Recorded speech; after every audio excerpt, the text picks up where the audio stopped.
মানে মানুষ মারা গেছে একজন, রিক্সাওয়ালা ছাড় দেয় না, কে সে?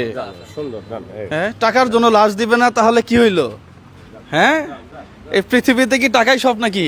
টাকা না দেওয়ায় একজন রিক্সাওয়ালার হতদরিদ্র রিক্সাওয়ালার লাশ দিল না ল্যাব এইড হসপিটাল। তো আসসালামু আলাইকুম সবাইকে। আমার পিছনে যে ভিডিওটি দেখছেন সেটা মূলত হচ্ছে আপনাদের সবার পরিচিত মানবতার ফেরিওয়ালা খ্যাত ব্রেইন মেসেজ 001 এর স্বত্বাধিকারী জনাব জুয়েল ভাইয়ের করা। তো মূল ঘটনাটি আপনাদের সাথে তুলে ধরি।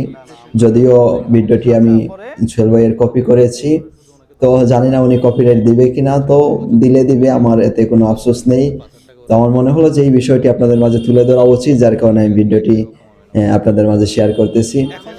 এখন বাকি আছে কত? 70,000 না 70,000 বাকি আছে 70,000 না 26,000 আমরা 26,000 টাকা আমরা রাস্তা থেকে নিয়েছি। কথা বল না। তো গতকালকে রাত্রে প্রায় 12টা-1টার দিকে জুয়েল ভাই এবং আপনাদের সবার প্রিয় মুজাহের ভাই ওনারা মূলত সেহরি বিতরণ করার জন্য গিয়েছিলেন আর কি।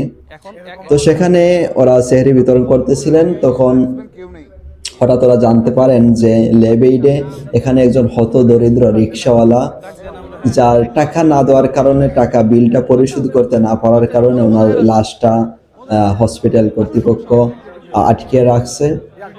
তো ওখানে যে লোকজন ছিল তারা সেই টাকাটা সংগ্রহ করতে পারছিল না, বা যে লাশের যে আত্মীয় স্বজন ছিল তারা সেটা দেওয়ার মতো তাদের ক্যাপাসিটি ছিল না, সামর্থ্য ছিল না। তখন তারা মুজাহের ভাই এবং জুয়েল ভাইকে পেয়ে তারা ওখানে নিয়ে যায়, তাদের সাথে কাছে হেল্প চায়। তো ভিডিওটিতে আপনারা দেখতে পাচ্ছেন যেরকম যে জুয়েল ভাই এবং মুজাহের ভাই তারা পরবর্তীতে হসপিটালে যায় এবং সেখানে সেই মৃত রিক্সাওয়ালা মামার প্রায় বিল আসে হচ্ছে আপনার 80-85 হাজারের মতো। এখান থেকে হসপিটাল কর্তৃপক্ষ প্রায় 10,000 টাকার মতো সম্ভবত ডিসকাউন্ট দেয় আর কি। তো 70,000 টাকা, সেটা কিন্তু অনেক টাকা। একজন রিক্সাওয়ালার পক্ষে কি এত টাকা দেওয়া পসিবল? আসলে মোটেও না। সামথিং তুলছি আর কি। আচ্ছা, আর কত টাকা বাকি এখন? কত টাকা বাকি আছে বলতে ভাইয়া ডিসকাউন্ট দিয়ে আর ইয়া করতেছে না। একটা কথা বলি আমরা। আচ্ছা, আমরা দেখি কথা বলি। এখানে কত আছে গুনেন তো। ভাই বস না না, সমস্যা নাই, ইনশাআল্লাহ সলিউশন হবে। সলিউশন তো মানুষের জন্য অবশ্যই ভাইয়া, কেউ কার জন্য আটকে থাকবে না। না, ল্যাবের তো ভালো প্রতিষ্ঠান। না ল্যাবেট ভালো, যেটা খুব মানবিক। হ্যাঁ, ল্যাবের তো ভালো প্রতিষ্ঠান, মানবিক প্রতিষ্ঠান। আচ্ছা, এখন ভাইয়া একটু বলেন তো কি টাকার কি সমস্যা? 85,000 টাকা মতো। তো এখন 50,000 টাকা থেকে ওনার প্রায় আমাদের স্যারে বলে ডিসকাউন্ট করে প্রায় মতো আনছে 70,000 টাকা মতো করা হয়েছে। আচ্ছা, 85 থেকে 70,000। আচ্ছা, এখন এখানে আছে কত? আচ্ছা ভাইয়া, ওই আপনাদের তো হসপিটাল একটা সুনাম আছে, ল্যাব এইড হসপিটাল মানে একটা বিশাল বড় মানবিকতার জায়গা। হ্যাঁ, আপনি একটু কথা বলেন, আমরাও একটু কথা বলি, এটা একটা সমাধানে যাই। হ্যাঁ, ঠিক আছে। তো এই বিষয়টি হচ্ছে জুয়েল ভাই বা মুজাহের ভাই ওরা চেষ্টা করেন যে হসপিটাল কর্তৃপক্ষের সাথে কথা বলে এটা আরো একটু কমানো যায় কিনা বা একটা বিহিত সমাধানে আনা যায় কিনা, কিন্তু কোনোভাবেই সেটা হচ্ছিল না। হসপিটাল কর্তৃপক্ষ কখন মানছিল না যে 70-এর নিচে আর 1 টাকাও তারা কম নিতে চাচ্ছে না।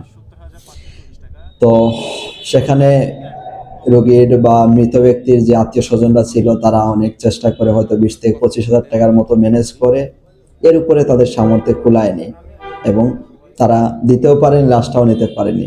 তো পরবর্তীতে জুয়েল ভাই, আপনারা তো চিনেন ওনাদেরকে, ওনারা মানবতার কাজ করেন, মানুষের জন্য কাজ করেন, মানুষের হতদরিদ্র অসহায় মানুষদের পাশে দাঁড়ান। তো সেখানে পরবর্তীতে জুয়েল ভাই উনি রাগ করে পুরা টাকাটাই 20,000 টাকা বাদে 25,000 টাকা বাদে ওনাদের যা তাকে পুরাটাই হসপিটাল কর্তৃপক্ষকে দেন এবং পরবর্তীতে লাশটা নিয়ে যান। একটা লাশ নিয়ে যাওয়ার জন্য এইভাবে টাকা মানুষের কাছ থেকে জোগাড় করে লাশটা নিয়ে যাওয়া লাগতেছে। টাকার এত মূল্য, কারো কাছে অভিযোগ নাই, কেউ টাকা না দিলে আমি দিয়ে দিব। 26,000 কেউ যদি টাকা না দিয়ে নগদ টাকা এখানে দিয়ে দিব। রাতের এখন বাজে 2:10, রাতের বাজে 2:10, টাকা কি ব্যাংকে জমানোর জন্য করছি নাকি? লাশ খুলতেছে, কারো মতো অভিযোগ নাই। বিল হয়েছে, বিল নিবে, লাশ দিয়ে দিবে, শেষ কাহিনী। ডিসকাউন্ট হইলে হবে, না হয় নাই। হাসান ভাই যাক একটু কথা বলে দেখি একটু ঠিক আছে, আপনি কথা বলে দেখেন, আমরা কারো প্রতি কোনো অভিযোগ নেই আমাদের। একটু কথা বলে দেন না। আসলে এটা খুবই প্রশংসনীয় কাজ।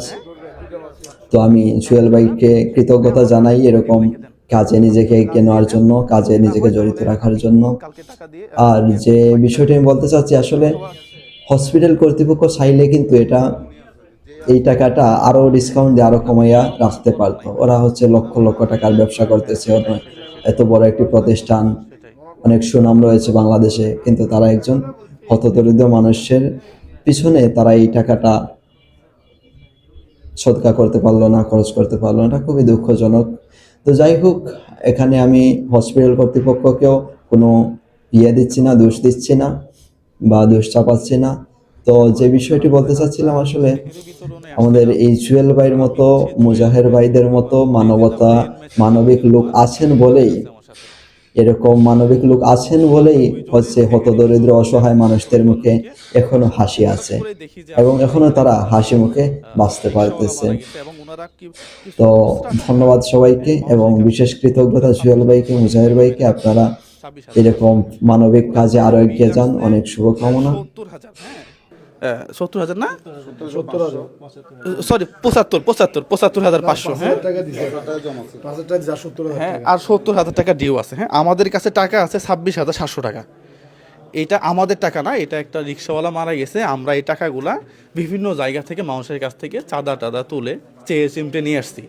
এখন ল্যাবিট হচ্ছে একটা মানবিক জায়গা, এটা আমি জানি, এবং আপনারা অনেক ভালো কাজ করছেন। এই ভিডিওগুলো লাইভও চলতেছে।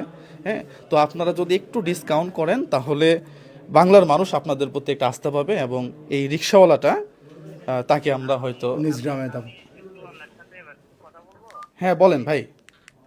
শোনেন, ওনার বিল যা আসছে তার থেকে 10,000 টাকা ডিসকাউন্ট করা হয়েছে। না সেটা আমি ভাইয়া, আমি আপনাকে বলি 10,000 টাকা ডিসকাউন্ট করার পরে বিলটা হচ্ছে 70,000 টাকা। না সেটা আমি বুঝছি। এখন এই ডিসকাউন্টটা আমি আপনাকে বলি, শোনেন, এখানে ওনার থেকে আমাদের কোনো একটা পয়সাও বেনিফিট করার কোনো ইন্টেনশন নাই। হ্যাঁ এখানে হচ্ছে যে অ্যাকচুয়াল আমার ফাইন, ঠিক আছে ঠিক আছে, ওনার সাথে আর কথা বলে লাভ নেই। ঠিক আছে, আচ্ছা, আমরা এই ভিডিওর মাধ্যমে একটা কথাই বলতে চাই যে আমাদের কিন্তু ল্যাব-8 বলেন, অন্য যে কোনো হসপিটাল বলেন, কারোর প্রতি কোনো কমপ্লেন নেই। আমরা চেষ্টা করছি, কমাইলে ভালো হইতো। যেহেতু কমাই নাই, তাহলে আমরা তো এই লাশটাকে আর এখানে রাখতে পারি না। যেহেতু আমরা মানবিক কাজ করি, হ্যাঁ, কেউ অন্যভাবে নেবেন না। ল্যাব-8 কর্তৃপক্ষ যারা আছে তারাও আর ভাববেন না যে আপনাদের অপপ্রচার বা এসে এগুলা কিছুই না। আমরা জাস্ট অন্য একটা কাজে আসছিলাম, এসে এখানে এইভাবে পড়ছি। ওনারা আমাদেরকে, মানুষ সারা বাংলাদেশের মানুষ আমাদেরকে চিনে। স্যার বাকি কত আছে? আমি 26,000 আপনাদের ইসলামী ব্যাংকের একটা অ্যাকাউন্ট দেন, আমি টাকা ট্রান্সফার করে দিচ্ছি। আচ্ছা যাক, তাহলে টাকাটা জরুরি দেবেন। যাক